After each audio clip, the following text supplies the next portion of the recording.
తుళ్ళుమంతైనా అలసట కనిపించట్లేదు నా నాయకుడికి.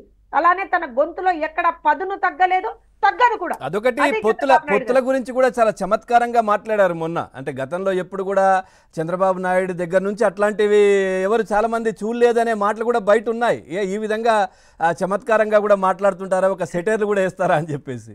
అంటే నేను ఒక విషయం చెప్తాను. ఒకసారి పొత్తు గురించి చెప్పండి, పొత్తుల గురించి ఏమన్నారు చెప్పండి. నేను ఎందుకంటున్నా అంటే ఇప్పుడు చంద్రబాబు నాయుడు గారు సెటారికల్ గా మాట్లాడుతున్నారని అంటే నిజమే. మరి ఆయనకు కూడా నవ్వు వస్తుంది ఈ పిచ్చి మాలోకాలను చూస్తుంటే. ఒక్కొక్కళ్ళని పొద్దున్న లేస్తే రాత్రి వరకు కూర్చుంటే ఒకటి అసలు ఎక్కడా వచ్చి ప్రజల ముందర మాట్లాడేటువంటి ప్రయత్నం చేయడు. బలవంతంగా కొంతమందిని తీసుకొచ్చి అక్కడ మీ దగ్గర వీడియో ఉందా పవన్ గారు? పంపించమంటారా? నిన్న మన్నన్న బెబ్బెబ్బా అని ఒక మాట మాట్లాడాడు, గుర్తుందా మీకు? చాలా తిరుగుతా ఉంది, అది తిరుగుతా ఉంది.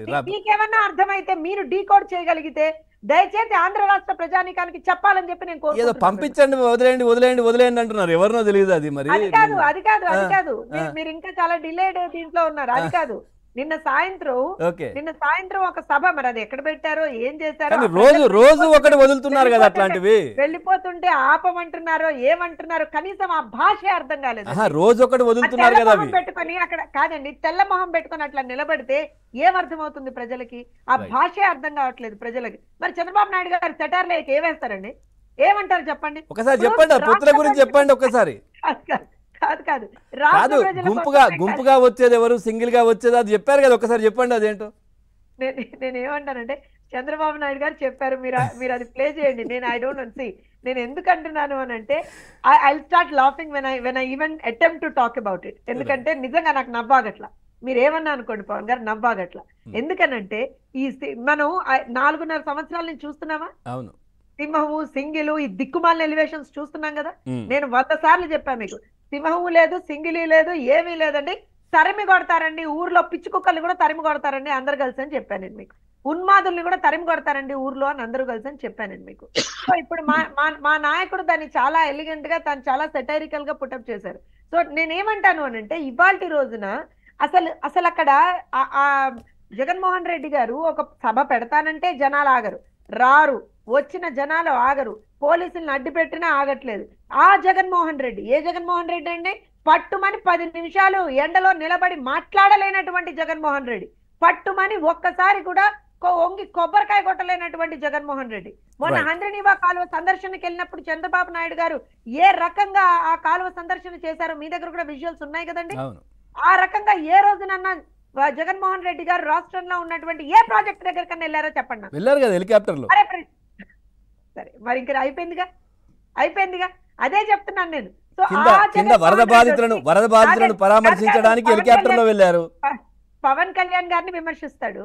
పవన్ గారు నేను విషయం చెప్తాను చూడండి, ఆ జగన్మోహన్ రెడ్డి ఎవరైతే చంద్రబాబు నాయుడు గారిని ముసలాయన అని అంటాడో, ఆ ముసలాయన, నువ్వు చెప్పేటువంటి ముసలాయన ఇవాళ రోజున పొద్దు నుంచి రాత్రి వరకు మండు టెండలో కూడా ప్రజల కోసం నిలబడి మాట్లాడుతున్నాడు, ప్రజల్ని దగ్గరికి తీసుకుంటున్నాడు, ప్రజా సమస్యల గురించి మాట్లాడుతున్నాడు, ప్రజాహితం కోసం తిరుగుతున్నాడు. ఇప్పుడు ప్రతిపక్ష నేతగా కాదు, మామూలుగా ముఖ్యమంత్రిగా ఉన్నప్పుడు కూడా అట్లాగే ఉంటుండే కదా. ముఖ్యమంత్రిగా ఉన్నప్పుడు కూడా హుదూద్ తుఫాన్ వచ్చినప్పుడు అక్కడ ఉన్నటువంటి అధికారులతో కలిసి పనిచేశారు కదా బస్సులోనే ఉండి. నేను ఒక విషయం అదే చెప్పానండి, చంద్రబాబు నాయుడు గారితో వచ్చిన పెద్ద చిక్కల్లా ఏంటో చెప్పమంటారా మీకు? పని చేయిస్తారు నిజంగా. మా నాయకుడు ఎంత పెద్ద చిక్కంటే ఆయనతోటి, ఆయన ప్రతిపక్షంలో ఉన్న అధికార పక్షంలో ఉన్న అనుక్షణం ప్రజాపక్షంగానే ఉంటాడు. ఆయన అలానే పనిచేస్తాడు. రాత్రి 2-3 గంటలకి చాలా సార్లు ఆ కంప్యూటర్ లో కూర్చొని పనిచేస్తున్నటువంటి విజువల్స్, ఏదో ఏం చేయాలి ఏంటి అని ఆలోచించేటటువంటి ఫోటోలు కూడా వచ్చాయి. అవన్నీ కావాలనే తీయించుకున్నారు అంటున్నారు కానీ అనేవాళ్ళు అప్పుడు, కానీ అది రియల్ గా పక్క నుంచి తీసిన ఫోటోలు అవన్నీ తెలియకుండా. నేను ఒక్కటే చెప్తాను, మీ స్క్రీన్ మీద ఒక సైడ్ చంద్రబాబు నాయుడు గారు ప్రజల్లోకి వెళ్ళినటువంటి విజువల్స్, ఇంకో సైడ్ పడుతున్నాయి ఆల్రెడీ. మీరు అన్న హద్రినీవాకి వెళ్ళిన మొన్న విజువల్స్ పక్కన పడుతున్నాయి. నేను అదే చెప్తున్నాను, ఇద్దరిని కంపేర్ చేస్తే ముసలాయన ఎవరో, ప్రజల కోసం పనిచేసేటువంటి వ్యక్తి ఎవరో చాలా క్లియర్ గా ప్రజలకు కూడా అర్థమైపోతుంది కదా.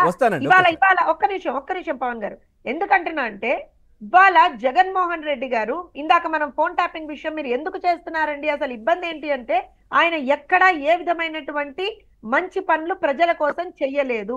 రేపు పొద్దున అధికారం పోతుందేమో, నాతో ఉన్నటువంటి వ్యక్తులు కూడా పోతారేమో, నేను ఒంటరి వాడినే కదా అనేటువంటి ఒక ఆలోచనతోటి అనుక్షణం కూడా ఒక ఒక ఒక దుర్మార్గమైనటువంటి ఒక ప్రాసెస్ లోనే ఉంటాడు కానీ జగన్మోహన్ రెడ్డి ఎక్కడ కూడా ఒక ట్రాన్స్పరెన్సీ ఉండదు. జగన్మోహన్ రెడ్డి చేసేటువంటి పనులలో ఒక ఫేర్నెస్ అనేటువంటిది అయితే అసలు ఉండదు. అధికారులకైనా ఉండాలి కదండి, ఎందుకంటే ఇప్పుడు తెలంగాణలో చూస్తున్నాము ఏ విధంగా ఆ బీఆర్ఎస్ పార్టీ ఖాళీ అవుతుందో కనబడుతోంది కదా రోజు.